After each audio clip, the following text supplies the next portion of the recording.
Hey everybody, welcome back to the Dungeon Dive. Alright, today we are going to be taking a look at Secret Unknown Stuff, Escape from Dulce.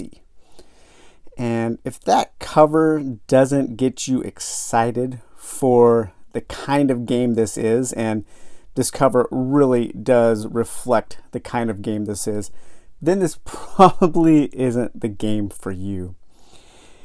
Secret Unknown Stuff, Escape from Dulce, besides having a very long name, is a science fiction dungeon crawl that is incredibly irreverent. It belongs into the genre of like the comedy, science fiction, irreverent sci-fi, gonzo sci-fi, all these kinds of like sci-fi stories that focus on humor and action and parody. And there are quite a few, and it is a genre that I really love, and it is kind of a genre that isn't reflected too often in board games. You could probably, a good double feature with this game would be something like Space Cadets Away Missions. Those two games are pretty similar, both kind of like ray punk, 1950s style, kind of like atomic punk, that kind of stuff. But I did want to go over just a few books, because if any game out there just kind of like hones in on a established genre of science fiction, it is this game, Escape from Dulce. One of the authors who is most well known for his humorous science fiction is Ron Goulart, and he has just written a ton of stuff. This is a fantastic collection of short stories, What's Become of Screw Loose and Other Inquiries. Highly recommend this. I've read this a couple times, and it contains some great stories. And then, this looks like something just straight from this game, Hell Quad. Years ago, an infamous couple had been executed for selling solar secrets to an extragalactic enemy. Then the sentence was reversed, and the victims resurrected. So again, just kind of a high-flying, crazy space adventure. I have not read this book yet. I bought a whole bunch of his in a lot on eBay. And this one I'm actually really interested in reading soon. He was the maddest scientist of the Third Reich, Heil Himmler. That is quite the cover there. And this has a fantastic premise here. Let's see, let me get rid of this tape here. His name was Adolf Hitler, and he had escaped the doom of Hitler's Reich by inventing the cryogenic deep freeze long before the rest of the world. As a human icicle, he had been just a circus sideshow for many decades, until he finally thawed out in the 21st century. The trouble began with a series of mysterious events, and the government had to call in the Odd Jobs Inc. Odd Jobs Inc. is kind of like a series that Ron Goulart has worked on. But when Jake and Hildy Pace started uncovering the clues, they found an odder job than any previous capers. There were the lost cassettes of the world's greatest sex fiend to locate. There were model planes that fired real bullets. There was the army of baby doll killers. There were the revolutionary gas station attendants and the Arabian sheik who had ignited them. This book sounds absolutely wild. It's probably like a lot of these old sci-fi books. It's probably not actually as wild as it sounds, but I do want to read that, and I'm going to soon. It sounds like something straight out of this game. Then a couple other authors who kind of work in this genre. You have Robert Sheckley, fantastic author of kind of wacky, wild, funny science fiction. Of course, Harry Harrison. I couldn't find my copy of Build the Galactic Hero, but Build the Galactic Hero fits right in with this genre here, with this game. But Death World, and I've mentioned the stainless steel wrap books before, but just really cool stuff. The Girls from Planet 5, Richard Wilson is another one. I love this cover. Unfortunately, I can't really open this book too often because the spine is completely falling apart. I do want to find another copy of this. And then, one of the originals of conspiratorial comedy science fiction is the Illuminatus trilogy by Robert Shea and Robert Anton Wilson, one of my favorite people who had ever lived. Fantastic books. I'm sure most people have read these, but if you haven't, highly recommend those. And then one thing that when I first saw this game, it reminded me of was Samurai Cat series. Samurai Cat is a fantastic series of parody science fiction, and he goes through all kinds of different movies. Like I think like the first chapter in this is called Wild Brunch, I think. Yeah, the Wild Brunch, and just good parody stuff. Lots of violence, ultra violence, and comedy. But yeah, there are a lot of really good examples of science fiction, of comedy science fiction in literature form, but not so much in board games. So it's nice to see something like this. And one thing that this game does, more than anything, I think that what this game does is it is really committed to its theme and presentation. As you can see, this game is first of all, it is an absolute table hog, but it also has a ton of table presence. I mean, the colors pop. Then how can you just ignore these 3D playing boards? You have this nice little color board here. You have the player mats. So right now I'm playing as the Smith family, who is a family that it looks like they've been conjoined as some kind of experimental octopus tentacle monster. And then Hattori Hanzo, who was a victim of a time-traveling kidnap caper. And Hattori Hanzo right now is armed with a gun sword, an armored rad suit. He has a sneak ability and a flashlight. And then this Smith family, since there's 4 of them all conjoined, they can actually hold 4 weapons when they power up. And right now I'm holding a small crossbow, a heavy crossbow. I have some alien psi armor, advanced marksmanship, and a psi blast. And then you can earn XP to level up your character, and you have stats like strength, which dictates how much gear you can hold in your backpack. Mental, which dictates your psychic ability and how well you are at searching. Your accuracy, which is how easy it is for you to hit enemies when you attack, and your speed, which dictates how many actions you get. So this game on its surface is a pretty basic dungeon crawl. It's very simple, but what elevates this game to its great status, I think, is its commitment to theme and its ability to do a lot with a few simple rules. So basically what you're doing in the main game, you can play a short game or a long game. Then there are also a number of specific scenarios that you can play. Right now, I'm kind of about halfway through a short game. But basically what you're doing is your characters, you are all prisoners of Dulce Base. Now Dulce Base is kind of it's a fictional place, kind of like, like Area 51 or, and it's, it's I think rumored to be somewhere in New Mexico, and it's a base for alien artifacts and gray aliens and all that kind of stuff, all that kind of like Roswell and Area 51 and Groom Lake, all of that conspiratorial nonsense, but fun stuff to think about. And it makes a really good premise for a game. But basically all of your characters are captured, and you've all been stuck in these cryogenic chambers to be tested on by these aliens and the men in black. And there's some kind of malfunction, and you wake up, and in every game you start here in this room, and you have to work your way up to the tower to finally get to the top level, fight a boss, and escape. So in a lot of ways, this is very much kind of like a beat 'em up video game where you're going from level to level, starting at the bottom in the basement, basically at level 6. You have to work your way up to level 5, and then to 4, 3, 2, and finally 1. And you have to look for certain items. You have to look for a computer and a teleporter on each level. You have to find the computer to power up the teleporter, and then you go to the teleporter and you get teleported to the next level up. But before you can do that, you have to fight a boss.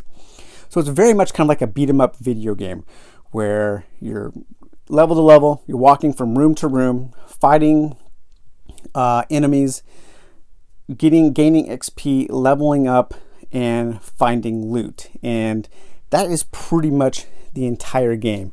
The back of the manual actually has a step-by-step process of the game.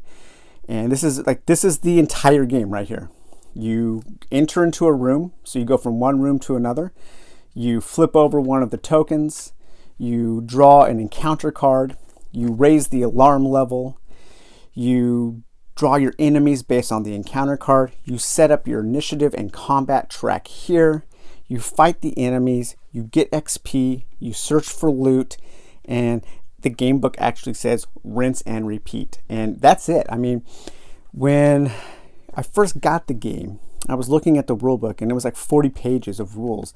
And it seems pretty complex just based on how much information is there. But the truth of the matter is the game is actually rather simple, and the rulebook just presents a lot of really fun, like fluff information, and all of the rules are presented in a very organized fashion. The only thing it's really missing, I would say, is an index, but the rules are presented just in like the steps of a full turn. And because the game is so simple in terms of its rules, it's very easy to learn. And it's quite easy to play, even though there are quite a few little fiddly details that are, pretty much common to this kind of game. But like I said, in addition to a long level, and the difference between the long levels and the long game and the short game is how many rooms are in each level. So the short game has fewer rooms that you have to search through. But then there's also a whole bunch of missions here in the back, special missions that you can play that range in time from 30 minutes to a couple hours. And they have, various ways to set up the game boards, various ways to set up your objectives and what you're looking for. And there's also a player versus player kind of almost like a Doom or a Quake style death match throughout the towers. But one of the things that I think this game does incredibly well with its simple rules is how the enemy AI works. It's very simple, and yet it adds there's a number of important choices you can make just based on these super easy to understand enemy AI mechanisms. So each enemy is going to have a certain number of actions, and they're going to do their attacks in order, depending on who the target is. So this first attack here for this lizard man is he's going to target the character with the highest armor. So you look for the character with the highest armor, and that is the target. It doesn't matter if the enemy's already in a room with another hero or anything else. That is his target, and he's going to do whatever he needs to do to attack that target. Now, if it has this little symbol here, it's a melee attack. So he has to be in the same room as the hero. So if he wanted to attack the Smith family here, he would have to be in that room to do that melee attack. But if he was in an adjacent room, he would have to spend his first point of action to move in, and then he could do his second point of action to attack, but he wouldn't be able to move on to his other attacks unless he had more actions. So you're really able to kind of manipulate the enemy AI by simply moving to adjacent rooms or healing or raising or lowering your armor it's very concise, and it doesn't take, you don't have to do a whole bunch of if-then statements like in something like Madara, which has very complex enemy AI, and it doesn't tend to really add a whole bunch except for a lot of time spent poring over the enemy cards trying to determine what they're going to do. In this game, it's super easy to know what the enemy is going to do, and it opens up the game to a lot of interesting decisions to make during the combat. And that is good because this game hides a lot of its depth. And you have to play it for a while before that comes to the surface. The characters themselves are pretty interesting. There's a whole slew of them. So we have Joey Fix-It, and their characters are kind of in these file folders here, like they have their experiments. You have Joey Fix-It, Sir Reginald the Cleaver, Raylock Gylax, Reb Buford, Dr. Donna Haskin, Snippy Von Bell, a two-headed sentient talking cow, Adam Starblaster, and Amelia Earhart. And they have different slots here where you can put in different items. And this is another area where, in addition to the enemy AI and how it leads to some interesting tactical decisions, the way you equip your character also does that. And this game is really a loot lover's dream. There are 3 stacks of loot, levels 1 to 3.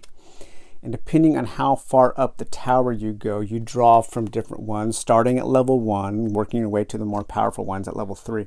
And that is this pile of loot. And there are some really fun, interesting items to find and abilities.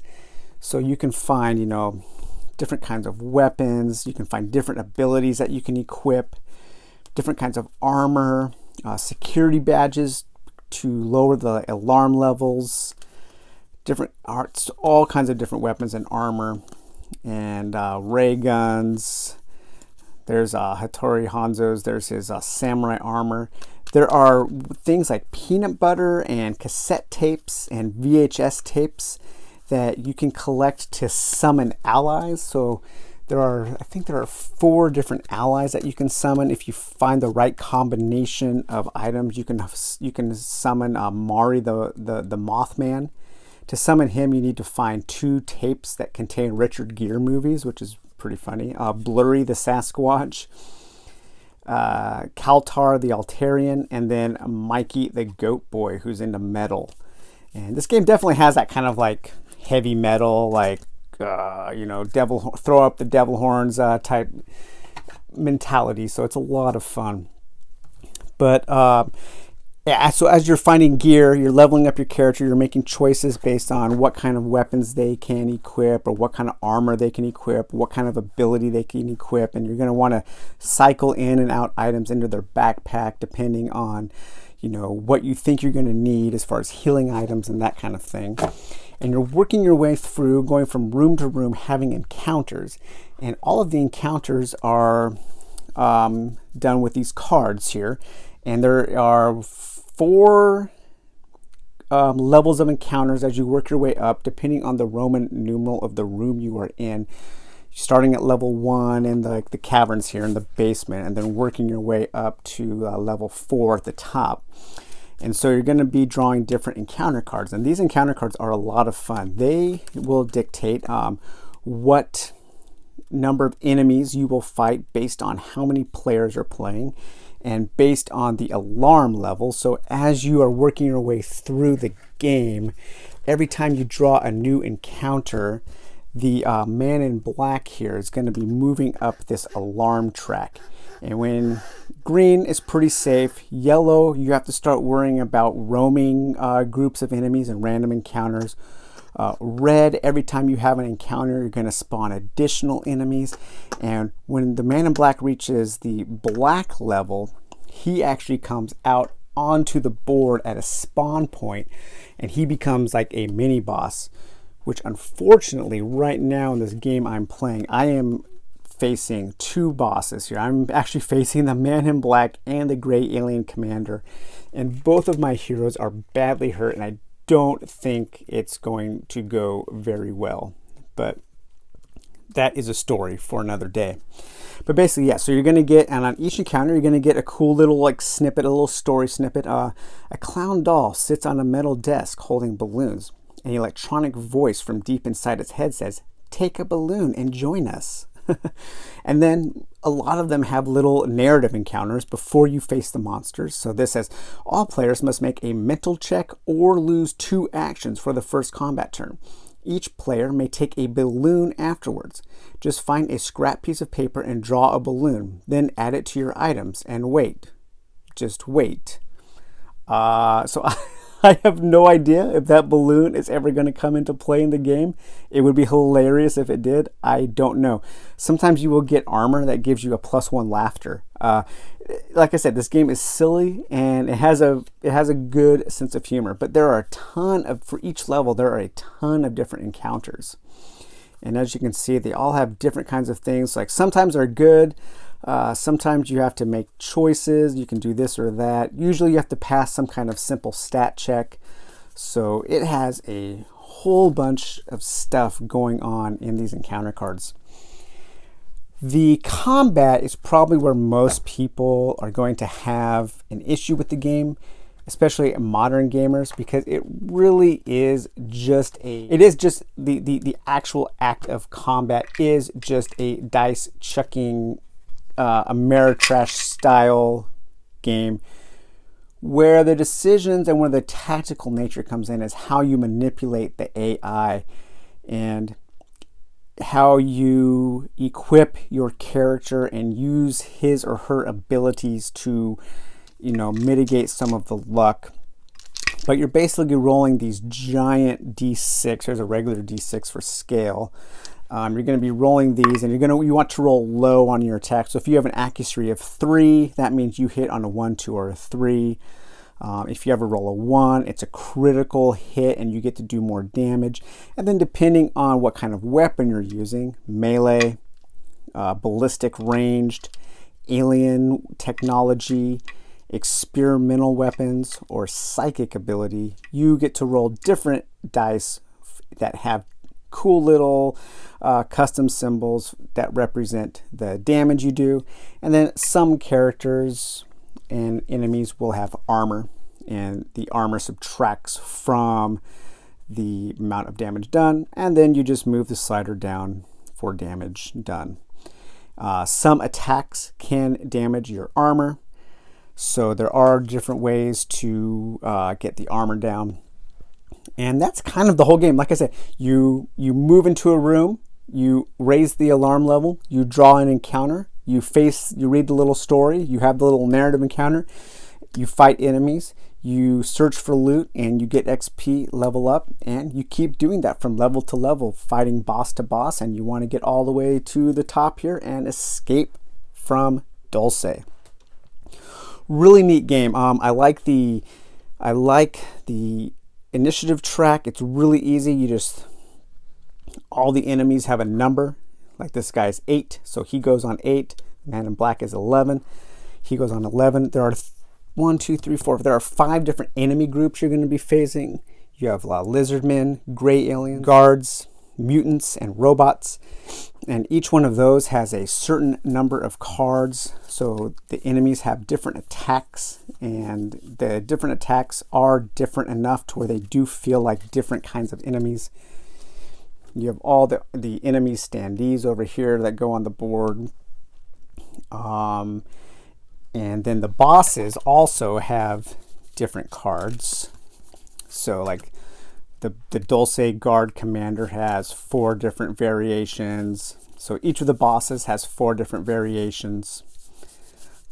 So there is quite a bit of variety, and the game is just simple fun. I mean, this is definitely like a beer and pretzels game. This is a game just to get a group of your friends together and have a fun time fighting your way to escape, helping each other out, looking for loot. This really is a loot lover's dream of a game. And I did want to touch really quick on the 2 expansions that were with the Kickstarter. So I bought this off of BGG. Somebody had it.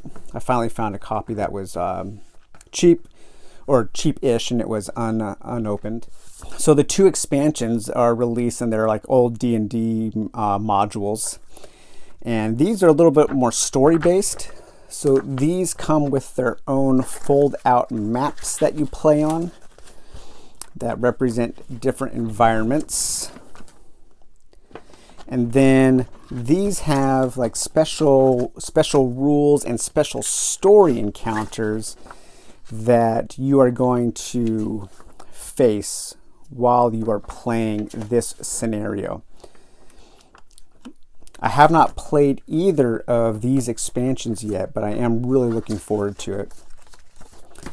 So yeah, that is Escape from Dulce. This is a really fun game. This is a game that its theme, its dedication to its premise, its commitment to an overall vision really does elevate it above the simplicity of its mechanisms. So, and I think this is a game that benefits from its simple mechanisms. You're not over encumbered with a whole bunch of rules. It's not, even though there's a ton of stuff, it doesn't feel super fiddly. I mean, I've played games that have way less stuff that feel far more fiddly. It's actually, besides the overproduction of the game, it's actually, I would say, in the design, it is somewhat, I think it's an overused term, but somewhat elegant in its design. And the simple nature, I think, elevates the game, coupled with its theme and its overall presentation on the table. It's fun. This is one of those games that you don't have to beat around the bush. This is a fun game. This is a beer and pretzels game, and it doesn't hurt that it also looks freaking awesome on the table. So yeah, that is Escape from Dulce. They are going to be coming up with a new Kickstarter for like a whole new big expansion and then a reprint of the base game. And I think that's going to be coming out in the first few months of this year. So keep your eyes out for that if you want to pick it up. So, all right, guys, well, hope you enjoyed this, and we will talk to you later. Bye-bye.